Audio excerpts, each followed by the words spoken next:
YouTube, what's good? It's Q. You already know what I'm finna get into, man. Um, Actually finna be heading to work. Before I go, man, I wanna talk to y'all about a little something, man. Title. When you're becoming the standard, there's always gonna be double standards. I'm gonna say it again. When you're becoming the standard, or fuck that, better yet, when you are the standard, there's always gonna be double standards. And what do I mean by that? It's like, I'm gonna put it in basketball perspective. Because lately I've been watching a lot of NBA. I've been keeping up with the NBA. I'm really just now getting back into watching basketball heavy. And I know people talk about the NBA and they're talking about like how, oh, the numbers are declining and the NBA ain't what it used to be. And, oh, people blame international players for blowing up or whatever, or the case may be. And I respect the international players, but I understand exactly what they're saying. Until a fault, I do agree. I do agree with that. I'm not solely blaming international players because I like international players. Hell, my favorite player is international, and y'all already know, Giannis for the Bucks. Is my favorite player. Hell, my favorite point guard in the league right now is international. Shea, SGA for OKC. That's my favorite point guard right now. You know what I'm saying? And watching his come up has been crazy. And we know that cat always been good, but I'm gonna talk about it like this. When people say after LeBron, who's gonna be the next face of the NBA? Then they got guys like Ja Morant. We know what happened with Ja Morant. We know his off the court, plus his off the court antics, plus his injuries held him back from the marketability he had. And as I've stated, I think he's the most gifted man in the NBA in his 20s right now. But I mean, his antics and his decision making, that's on him. Then you got guys like Ant-Man, Anthony Edwards. He's hella marketable right now, and I like that cat. And he from the South. Well, Ja Morant is too, but Anthony Edwards hit closer to home because he's from Atlanta. He's from ATL. And what I'll say about what I'll say right now about Ant-Man is that, I like Ant-Man game. I like his grit, grind, determination. He's smooth. You know what I'm saying? So is Shea. So is Ja. So is Trae Young to understand. I don't really watch Trae Young, but I know he ice cold when he want to be. Bald head ass. But nah, for real though. LeBron's still doing this thing. You can't take away what LeBron's doing, but they ask about the next face. And I'm gonna talk about this some more on my podcast too. Why not Jason Tatum? Because Jason Tatum made like a interview about how he's low key feeling disrespected and everything, and he should, because he's the only player right now that's under 30 who has the most accomplishments. You know what I'm saying? It's not Ja Morant, too unreliable. With all due respect, it's not Ant-Man, too young.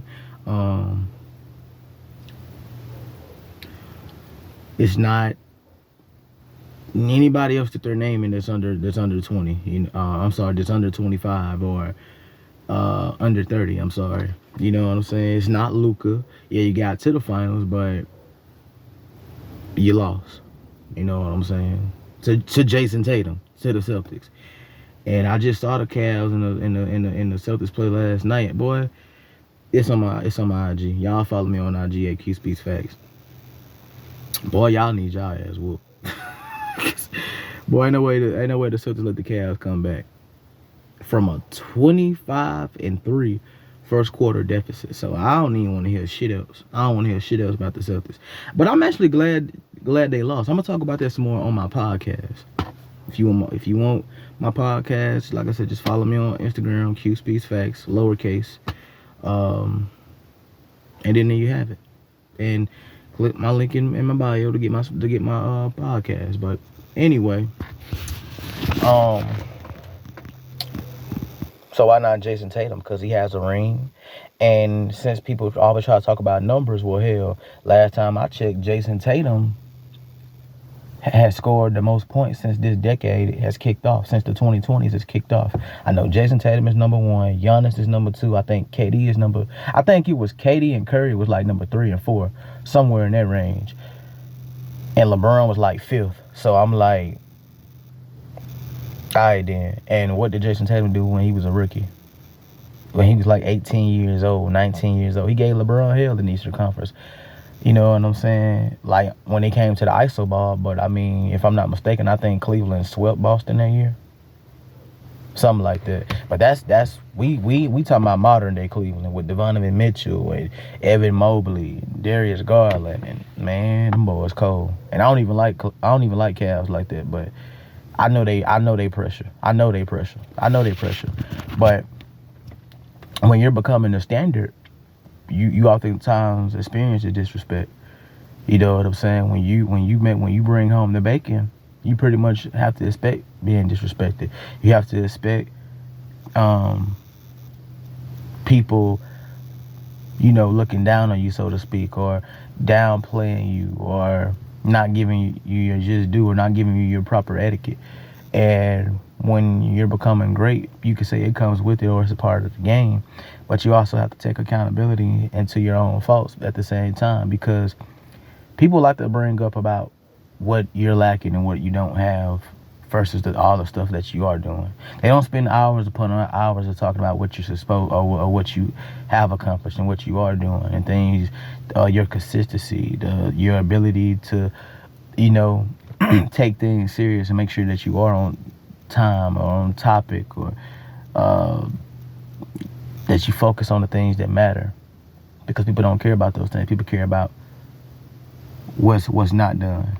And it's also oftentimes a lack of their own of, because I mean, let's think about it. If you were living the life that you truly wanted, if you were 100% happy, would you spend time talking about somebody else, bro?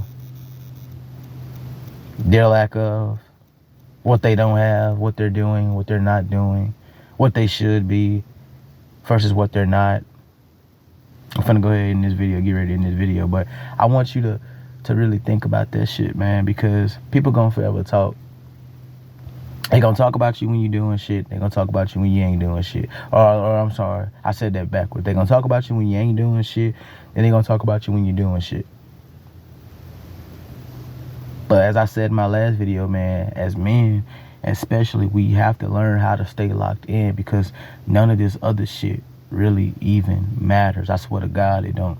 It really does not matter. It's nothing but another way, a form of distraction. You could fucking build the fucking world within a day, my nigga. You could build the fucking world within a fucking day, and it wouldn't be enough. You could fucking man, I'm telling you, you could I don't even know, bro. It's just human nature. It's human nature. It's part of it. Should you have high self-esteem? I condone high self-esteem, especially if you're a young man in today's society. Especially if you want to look like me. Hell yeah. You better have high self-esteem. And of course they're not gonna like it, because they used to us being slow or clowning and not knowing who we really are, acting like we don't know who we really are. And I mean, I'm not saying you can't be young and have fun, but focus on what's important first, man, and conduct yourself like you know how. Alright, it's been your boy Q Speaks Fast. And remember, when you are the standard, there's often double standards. I'm out.